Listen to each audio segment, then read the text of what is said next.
we are going to talk about Ironheart episode 4 through 6. We'll give you the highlights. We will be doing spoilers, and we'll tell you about the ending of the Is that show. the poster? The ending of the show, it's one of the posters. The ending of the show will be one of the most 69. controversial endings for a Marvel Disney Plus series to date. Hmm. And I'll tell you up front, and I'll get into details. It ends on a cliffhanger.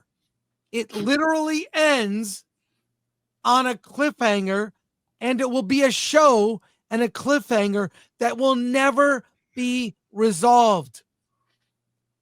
Marvel is piling up all these things that happen in shows and their movies that there is no conclusion in sight.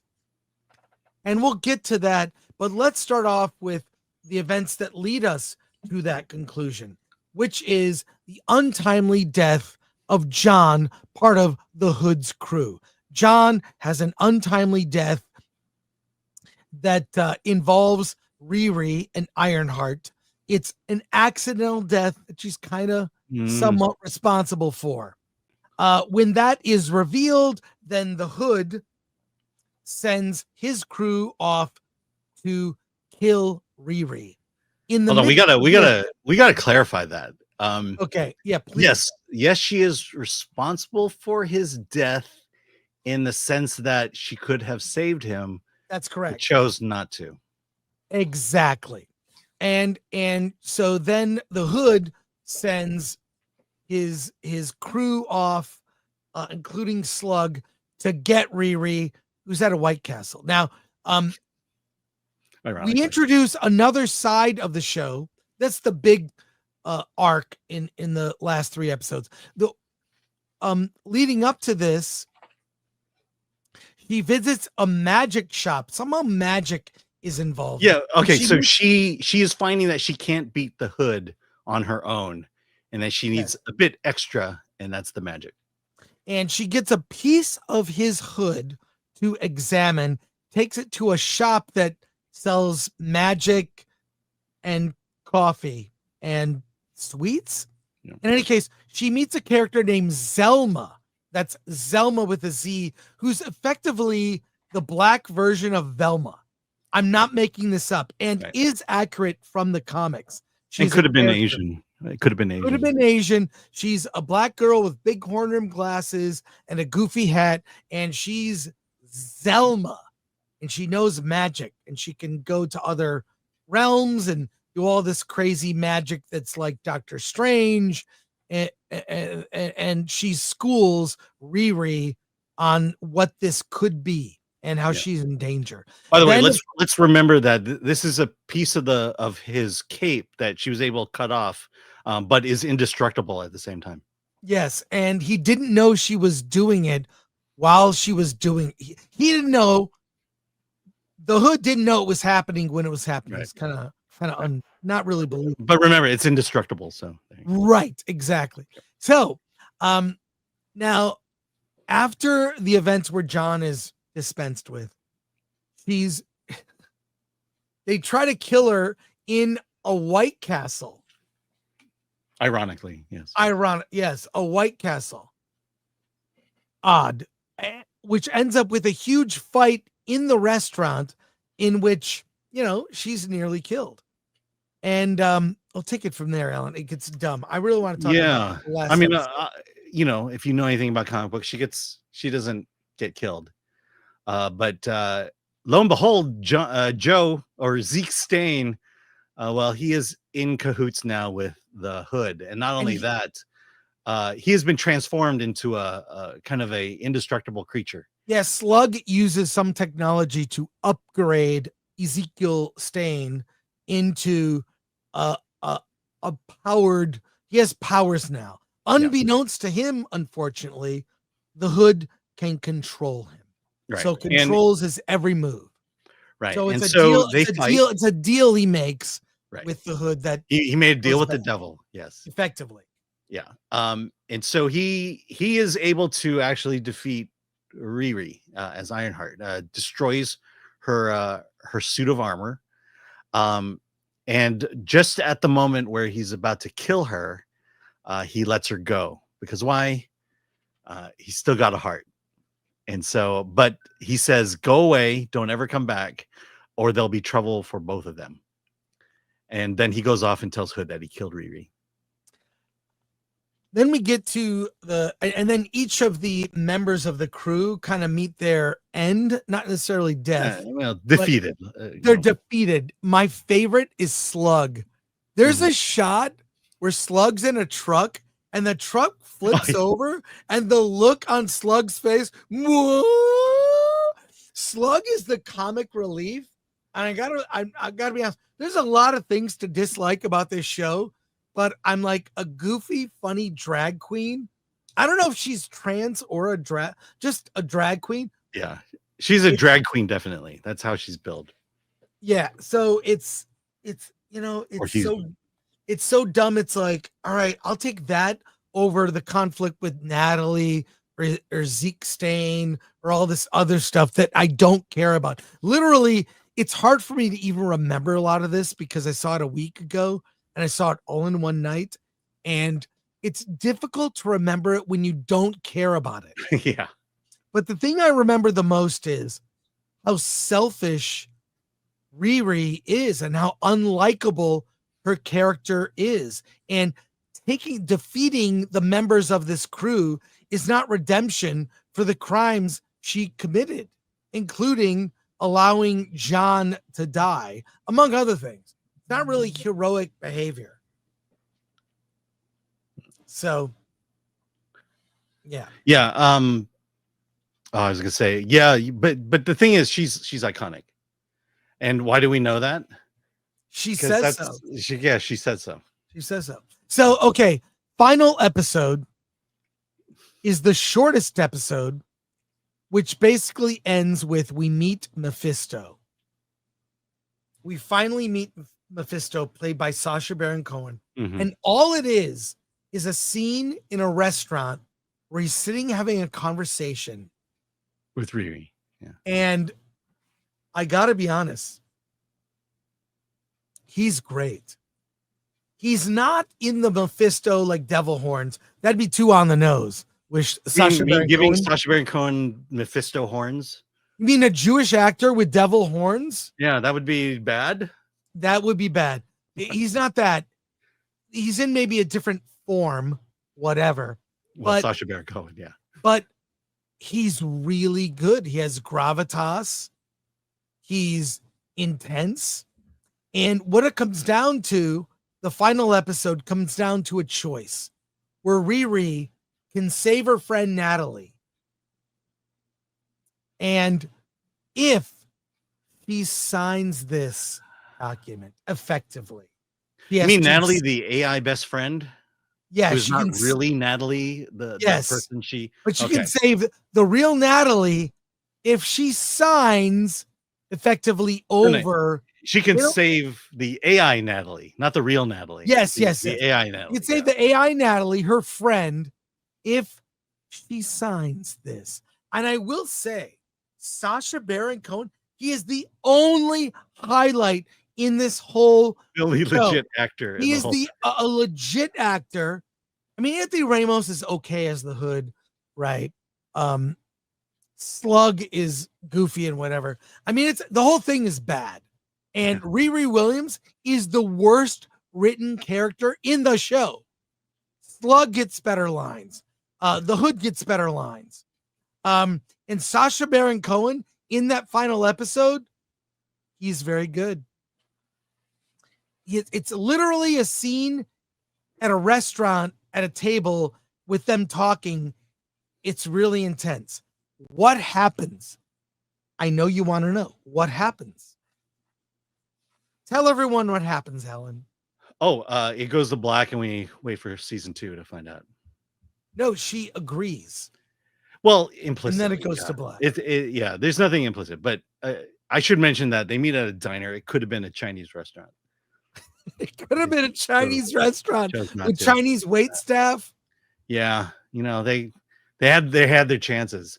I should also mention that the Hood finally wins. How? He gets his dad to sign a contract. It's also like when you say it out loud, it's so, and there are obviously details I forgot, but nothing about this stayed with me except Sacha Baron Cohen in that final episode Yeah. where she's basically making a deal with the devil, and then it cuts to black. It ends on a cliffhanger. Yeah, it cuts to kind of the ramifications of the deal for a second, Right. and then it goes to black. Look, I don't want to oversell the Sacha Baron Cohen thing. I'll put it this way, he's very good. And Yeah. look, if you're an actor, if you're of garbage. Yeah, if you're an upcoming actor, yeah, you want to act against a great an exceptional actor. I don't know that I would call him great, but look, if someone said, "Hey, can you do this scene with Michael Caine?" Well, yeah. I mean, I don't care what that scene is. I'm gonna get a chance to act against a great actor, and that's kind of that moment that you see there. Yeah. So best thing about the whole series, Sacha Baron Cohen, and he's in 10 minutes of the show in the final episode. He's a big standout, and the show ends on a cut to black cliffhanger with making a deal with the devil. Effectively. Yeah. Will we ever see the conclusion of Riri's story? I don't know. And if Marvel is so we want to see the conclusion. I mean, I almost feel like they ended it that way on purpose to get a season 2. To force a season 2. Why would they not do reshoots and wrap it up? Or even she doesn't ever in the show get to a place where you could confidently call her a hero. There's nothing in the show where you could say she has now become like Tony Stark goes through redemption in the first movie, and then you see by the end he's become the hero, right? It's not an origin per se, but she doesn't become who she is, who they intend her to be in the show. This is also like terrible for little kids. I feel like this show is mostly for kids. Do you get that feeling too, Alan? I think it's the kind of that preteen YA vibe. Yes, but it really feels like, and I actually get the idea. I actually kind of think kids would like this show, but it has horrible messages. Yeah, horrible messages for kids. Just do crime to make money. If it's for a good cause, which is make my Iron Man suit for me. Like, how is that? And it's because, see, the only thing that separates Riri from Tony Stark, this is the other thing that bothered me. The only thing that separates Riri from Tony Stark is he's a billionaire and she's not. And she's resentful of him for that.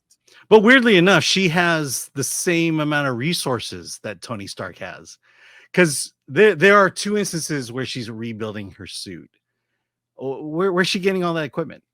And not only that, she has a day to do it. And how does one person literally build from scratch an Iron Man suit with all the optical displays and all the utility to it, all the moving parts? Where does she get those parts? We know where she gets at least the exterior of her suit from, but where does she get all the servers? I don't know what it's made of, but all the nanotechnology, is that just lying around? Can you buy that at Aldi or at Home Depot? I mean, look, the thing is, I don't even care about the unanswered questions this show brings up, because this is, in the words of someone who works at Marvel, the worst thing Marvel has ever produced. And it's very sad because I feel like everyone involved deserves better. I mean, we've seen what, Ryan Coogler can do when he's not, working for Marvel. He can do better. Sinners, when he's, just not working for Marvel. Yeah. Let's just say that. I mean, you really do just get the sense that Ryan Coogler just put his name on it to give it some credibility. Like Robert Downey Jr., stomping in and saying, "Hey, it's Ironheart Day." They needed him just for credibility. They didn't need him to actually have any influence on the show at all. I guarantee once all the episodes have aired, we're not going to be talking about this. This will not be like Acolyte. It's not going to drag on for weeks. It has the potential to damage Fantastic Four, which opens, in a month. We're a month away from Fantastic Four, and they're not going to let this. I mean, what does it do? It further diminishes the brand of Marvel. It's a poorly written character, and people will call us racist maybe for pointing out it's not a well-written character. I want to like Riri. She's given me no reason to. And the things she does, she has no redemption for the bad things she does. Yeah, I think it's ironic that people who made this, or people who love this racist show, is going to call us racist. Yeah, well, true. But at at least me. What's weird is I only recently, because I am behind the times on almost everything, if there's a trend and it's on TikTok, I'm the last to know about it. But I saw a trend called Black Fatigue. And it is people that are kind of just tired of Black people doing bad behavior in public and other Black people not calling them out, whatnot. And I think this is getting caught up in that. Now, I'll give you an example. There's a movie we reviewed last week called 40 Acres. Yeah. It's actually a decent thriller action movie. Terrible title, but I guarantee the movie will bomb because of the way it's being promoted and the title. And it kind of sucks because when something new is out there that maybe certain audiences might not check out, I feel like that quote Black fatigue that I've seen this trend and videos, I feel that will turn people off when something good comes along. I mean, this isn't that, but and you can look up this, I don't want to get into a huge discussion. I don't want to sidetrack on that. Yeah, but I feel like it has the potential to damage things that could be good. Then this not being good is just another thing that will make people go, I don't want to watch another series that features a cast of no Asians. Right. Well, I mean, that's how I felt about a lot of Asian television shows here in, U.S. Asian television shows, because they're all bad. And I'm like, damn, it's like we finally get our shot and it's just bad and it's awful. And this idea that Black culture hasn't had popular television or movies is ridiculous. Is baffling to me. It's ridiculous. Yeah.